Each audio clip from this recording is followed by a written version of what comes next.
I'm here with Jake, the owner of Übergrippen. How's it going, Jake? Really great. How are you doing today? Good, excellent.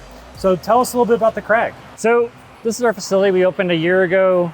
My wife and I opened this business with the intention of trying to really build a community around climbing and bringing a business that really adds to the community that we are already living in. We've been living in this neighborhood for about 11 years before we opened. And as local residents, we kind of felt that our neighborhood here in Denver was missing something that was really important to my wife and I's lives earlier and when we met, which was climbing. So as we were driving around our neighborhood one day, we saw a bunch of kids that were playing outside, and little kids. And then as we kept driving down the street, we saw this cluster of high school kids.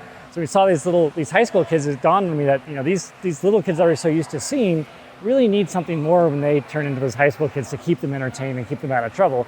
And for me, when I was in high school, climbing was that thing that really connected me with my friends, gave us something to do, to take part in as an activity that was really fun and beneficial to us. And those friends that I climbed with back in high school, they're still some of my best friends to this day. So our goal is to really build this community-focused business that really connects our community and brings people of all ages, be it kids, adults, young adults, older adults together, where everyone can participate, everyone can be active together, and everyone can climb. That's fantastic. Well, thank you so much for having us. Can you tell us a little bit? It looks like you have quite a big area, both inside and outside. Right. How did that come about? So our location here is in Denver. We're right in the middle of a neighborhood, which in the climbing gym world is very unique. Most of them are located in either very commercial areas or industrial areas where you can find really tall buildings.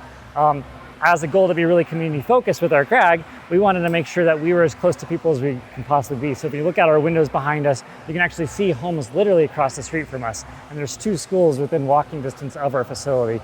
That was really important. Within our facility, we have about 21,000 square feet of building, which includes 16,000 square feet of climbing. Our climbing walls were built by a company out of Salt Lake City called Vertical Solutions. They did a great job. They do this natural wood appearance climbing walls. And then outside, in the space that you guys helped us with, is our backyard, and that's meant to be our community gathering space. We already had an outside boulder there, but we found that as our company grew, as our business grew, we were finding that we were at times kind of at capacity, and a lot of that was trying to support our youth programs. So we want to give those youth a place where they could go warm up, go practice before they had to go do their serious training, and we want to give them this big traverse wall. So we went outside to our lawn area and built this 100-foot long climbing traverse wall. It just lets kids kind of warm up, work up their muscles, and get ready for their practice sessions. That's awesome. Well, we're hoping to take a look at that project very soon. And what do you have going on here tonight? Tonight is one of our member appreciation nights. Throughout the summer, we do this once a month. And we just invite all of our members that are part of our community to come in and spend the night together. We do a barbecue, we tap a few kegs of beer. Tonight we're doing a fundraiser to support our climbing team, so we have a bake sale going on. So we have a lot of kids that are also doing other activities to support or show support for our climbing team and bring awareness to the rest of our community of what our climbing team is doing. We just had 5 kids actually go and compete in the national climbing competition. That's awesome. In Atlanta, Georgia, which for our first year as a climbing team is a really remarkable feat for us. That's fantastic. Well, thank you so much. Thanks for showing us around. Absolutely. And we'll get started on the project. Right on. Thanks again. Yeah.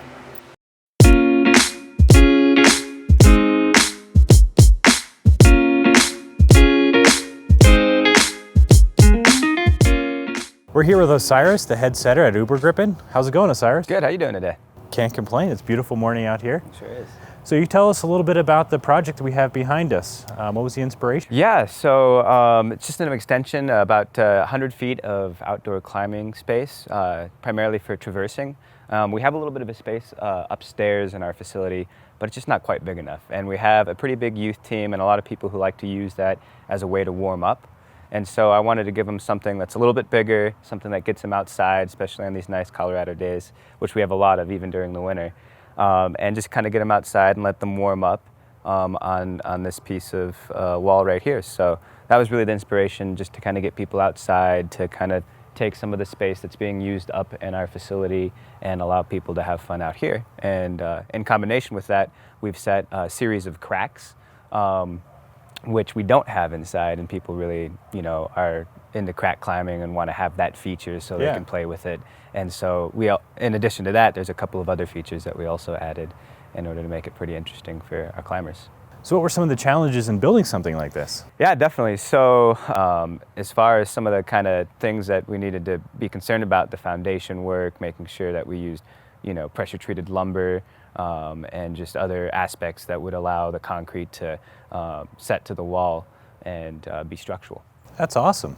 So what did you like about the materials that were used in this project? Yeah, so the materials really easy to work with, a lot like Play-Doh when they're mixed. Even during the hotter temperatures, we're able to add a little bit of ice and still keep nice workability. It sticks to the wall great. I can go back and patch areas if I'm not happy with how it laid out. And yeah, just as far as how easy the materials to work with is great. Awesome. I have no complaints at all. So can you tell us a little bit about the features that are on the wall? Yeah, so we kind of took features from a variety of different rocks. It's not just one kind of rock. So people looking at this who know geology will be like, what the heck happened here? But essentially we just took kind of our favorite things, a bunch of edges, rails, which are going to be like smaller crimps and whatnot. And then we also have wacos, which are going to be those dig indentations in the wall. And those are kind of fun, like just bigger pockets. And then we added slopers and cracks and just all sorts of fun stuff to keep people entertained. And on top of that, we T-netted probably over 500 holes in this wall, so we can put a lot of climbing holds on them. Awesome. Can you tell us a little about the climbing holds and how that was incorporated? Yeah, so this guy, Kenny from Atomic Climbing, really cool guy, sent us over about 500 holds, enough to fill up all these T-nuts. Pretty ergonomic, nice kind of in-cut juggy holds, good for traversing and running laps on, really comfortable texture. And we got a variety of their earth tone colors, which really complement the wall. Awesome. Yeah. It looks great, man. This is a fantastic project, and congratulations on pulling it off. It's quite a big accomplishment. So I appreciate it, yeah. Thanks you very so much much for helping out. Yeah.